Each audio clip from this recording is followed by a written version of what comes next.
Tengo una historia en un cerro con un primo, vivo en lugar donde para pasar hay que entrar por un túnel hecho por los colonos de este pueblo. En una de esas veníamos en el túnel y vivimos como alguien entraba desde la parte donde íbamos a salir, pero al perderse en la oscuridad no salió por ningún lado, ni siquiera cuando salimos lo encontramos, y al asomarnos por donde llevamos vimos una silueta de alguien cambiando desde donde estamos hacia donde llegamos.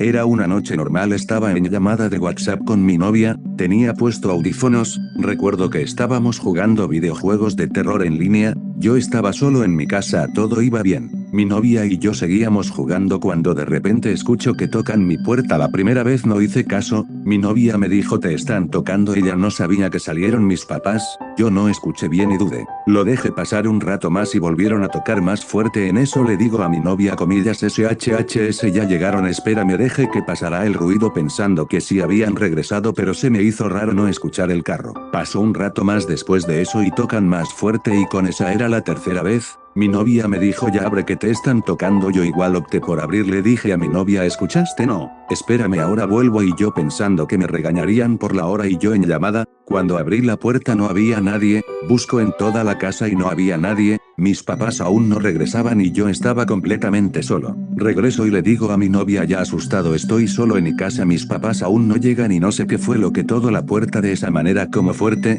desesperado. Después de eso ya no escuché nada, pero estoy seguro porque mi novia lo escuchó claramente como me tocaron fuerte.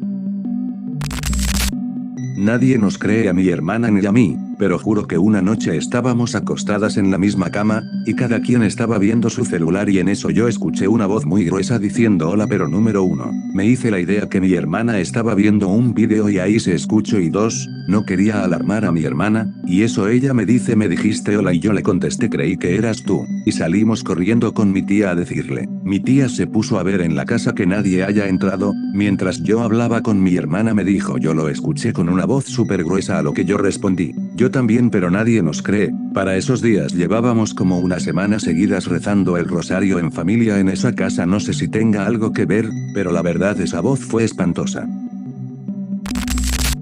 Soy nuevo aquí, esta foto la tomé el año antepasado, el 3 de noviembre, en casa de mi abuela. Abajo del sótano estaban las herramientas de mi abuelo ya que él me pidió que fuera por ellas, pero al momento de yo querer bajar me topé con esto. No se ve muy bien, suban brillo.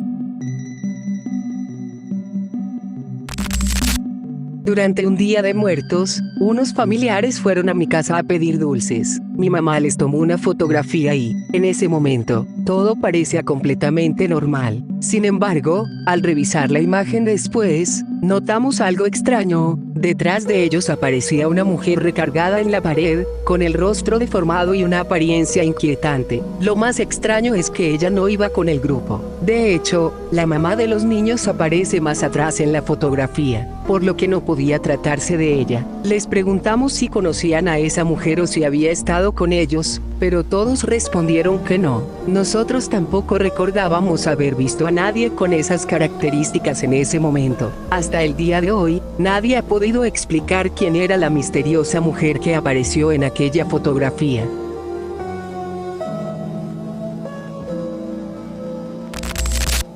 Hola comunidad, como dice Uriel, esta vez es mi turno de contar mi historia paranormal. El siguiente video fue grabado en la casa de mi bisabuelo, instalamos una cámara para monitorear su estado y estar atentos a cualquier percance. Una madrugada grabamos muchos orbes, pero este video en particular me impactó demasiado. Durante la misma madrugada pero en horas diferentes alguien estuvo moviendo las cortinas. Cabe recalcar que mi bisabuelo vive solo y un día antes del video tuvo una caída grave, que por cierto, tal caída fue muy extraña, así que él no podía levantarse de la cama por sí solo y mucho menos hacer ese tipo de movimientos. Además, de que mi familia y yo tratamos de aclarar las imágenes, que también les dejo aquí abajo. En mi opinión lo que se ve en las fotos es una mujer, incluso me impactó ver sus pies ya que parecen pezuñas. En sí, juzguen por ustedes mismos. Me encantaría saber su opinión. Solo pido respeto y discreción. Nota, el abuelo ya tiene a alguien que lo cuida todo el día. Este video es de hace un mes, solo que no queríamos hacerlo público por respeto a otros familiares.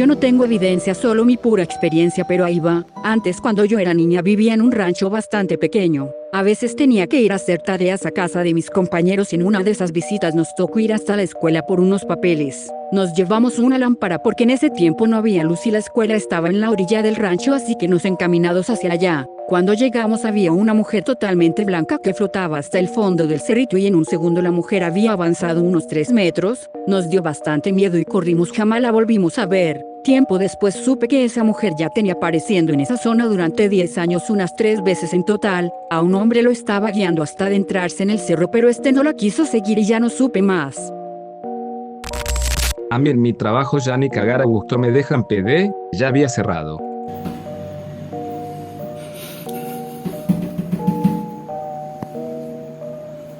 Verga.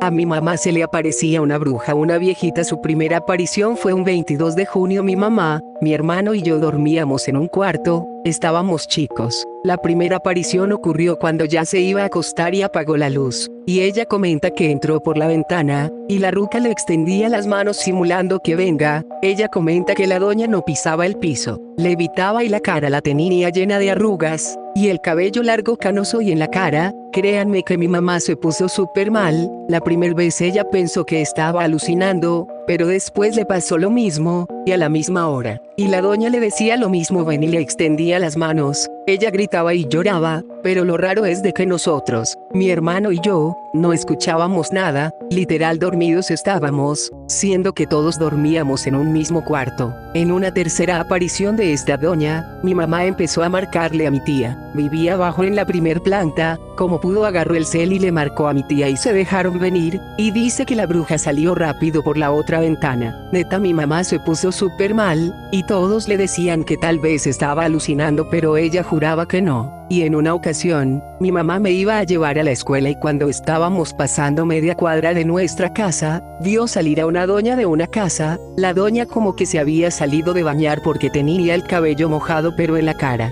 Mi mamá se quedó tiesa, empezó a llorar y apenas se le entendía lo que decía, empezó a temblar y solo me decía es ella, la que se me aparece arriba en el cuarto, es ella. La ruca en cuanto vio a mi mamá se metió rápido a su casa y ¿saben qué es lo peor? Que mi mamá después de muchos años, 20 años después, mi mamá falleció, y la velamos en la casa, y la misma ruca fue al novenario, y estaba súper terca de querer rezarle un rosario, porque ella se lo había prometido, obviamente no la dejé rezar y se largó. ¿Prometerle qué? Si mi mamá nunca cruzó palabras con ella porque era su terror. Yo no tampoco tengo evidencia, pero platico mi experiencia. Tengo un tío al que nunca le gustaba quedarse solo en casa de mi tita porque decía que le pasaban cosas paranormales.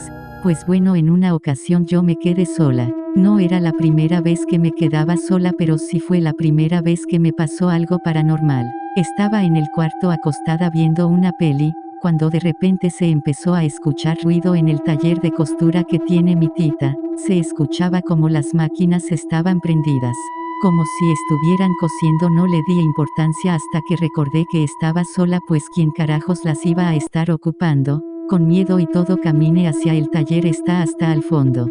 Pues cuando llegó y prendo la luz ya no se escuchaba nada y no había nadie. Bueno, total, apagó la luz y me doy la vuelta para salirme. En eso el radio que tienen se encendió y se empezó a escuchar una canción como tipo bolero o como las que se escuchaban antes. Pues prendo la luz y casi me da algo cuando me doy cuenta que el radio no estaba conectado. Salí corriendo hasta el patio de la entrada y ahí me esperé hasta que alguien llegara. Fue hace 4 años, pero aún nos siguen pasando cosas, pero ya no les damos importancia para no sugestionarnos. Aprendimos a vivir con eso como mi tita, pues ella vive sola desde hace más de 40 años ahí. Yo estaba haciendo mis prácticas como médico forense, el cual ya había visto muchas veces personas fallecidas, cosa que no me parecía nada extraña, pues ya estaba familiarizada con el tema. Un día me tocó ir a mi servicio y todo el día estuvo muy tensa la situación. No sé cómo explicarlo, pero, literal, desde que llegué a la fiscalía se sentía el ambiente demasiado pesado. Entonces, como que yo tenía un presentimiento feo, pero al final traté de no hacerle caso. Ya pasadas las 9 de la noche, la médico en turno dijo que no había llegado nada para practicar, que si queríamos ya nos podíamos ir a dormir. Mis compañeros y yo nos quedábamos en un motel cada fin de semana, de hecho, los del motel ya nos conocían. Esa noche nos fuimos, entramos a la habitación. Siempre nos quedábamos 8 para que nos saliera más barato y ya sabíamos cómo era la dinámica y cómo nos acomodábamos para dormir. Como a los 20 minutos empezaron a tocar la puerta súper fuerte. Lo raro fue que nunca se escuchó cuando la cortina de la cochera abrió. Nos paramos rápido. Uno de mis amigos nos dijo que guardáramos la calma y preguntó quién era. Nada, silencio. Él se atrevió a abrir y no había absolutamente nadie. Desde ahí yo me empecé a sentir aún más rara, porque se me hizo súper extraño todo. Mi amigo dijo que no hiciéramos caso, que quizás solamente había sido una coincidencia. Él trataba de buscarle el lado lógico y razonable. Nos volvimos a acostar y, como a los 10 minutos, sonó el teléfono. Le dijeron a la doctora que nos necesitaban en la fiscalía porque había que ir a hacer un levantamiento. Nos alistamos y salimos para allá. Llegamos, nos dieron las coordenadas exactas y fuimos a realizar el levantamiento, cosa que ya habíamos hecho muchas veces porque eran nuestras prácticas y eso ya no nos asombraba. Pero yo podría decir que en ese ambiente se respiraba miedo entre todos, porque estábamos sacados de onda por lo que había pasado en el motel. En ese tiempo las necropsias se hacían en el panteón municipal, pues no contaban con un CEMEFO. Ingresamos al panteón y, de inmediato, los perros empezaron a aullar, pero un aullido horrible. Entramos al cuarto donde realizábamos las necropsias y empezaron a escucharse ruidos, literalmente como golpes. Los aullidos, todo empezó a ponerse más tenso. Cuando empezamos a hacer la necropsia, era un masculino de 23 años, el cual había perdido la vida en una riña callejera. Empezamos a hacer lo que se tenía que hacer, obviamente, y de repente vimos como sus manos estaban como agarrando la plancha, lo cual nos sacó de onda. Pero dijimos, bueno, quizás se acomodaron así sin querer, y volvimos a acomodarlas. Dando las 3 de la mañana, los perros empezaron a aullar más y más, y en eso empezamos a escuchar un quejido, pero un quejido que te cala los huesos. La misma médico se estremeció y se sorprendió. Nos dijo que nos calmáramos, que todo era normal. Tratamos de terminar lo más pronto posible porque sí teníamos miedo. Solo esperábamos que amaneciera para podernos ir. Terminamos y nos fuimos. Solo pasamos por nuestras maletas al motel y después fuimos al lado para esperar nuestro camión de regreso. Lo curioso fue que cuando llegamos ya estaban todos los boletos agotados. Yo hasta renegué porque quería irme inmediatamente. En ese entonces no existían plataformas como Didi o Uber, así que la taquillera solamente nos dijo que la única opción que teníamos era esperar el siguiente camión para nuestro destino. Esperamos y tomamos el siguiente. En el camino pasaron como 30 minutos y vimos el camión que nos iba a tocar. Recuerdo que ese choque hasta salió en las noticias, pues hubo muchas personas fallecidas y muchas lesionadas. Yo solo dije, wow, de lo que nos salvamos. Llegamos a nuestro destino y cada quien se fue a su casa, pero yo sabía que todos teníamos como un trago amargo. Al otro día yo me empecé a sentir como observada, como si alguien estuviera conmigo. Mi mamá cree en los curanderos y espiritistas, así que me llevó con uno de ellos. Esas personas, según dicen, no necesitan que les cuentes nada, pues ellos saben tus males. Y, efectivamente, cuando pasó sus manos sobre mí, me dijo lo que había pasado ese fin de semana y que, si nosotros hubiéramos abordado ese camión, habríamos perdido la vida. También me dijo que el masculino que atendimos aquella noche estaba enfurecido por la forma en la que había perdido la vida. Quizá no me crean, pero yo sé lo que vivimos esa noche.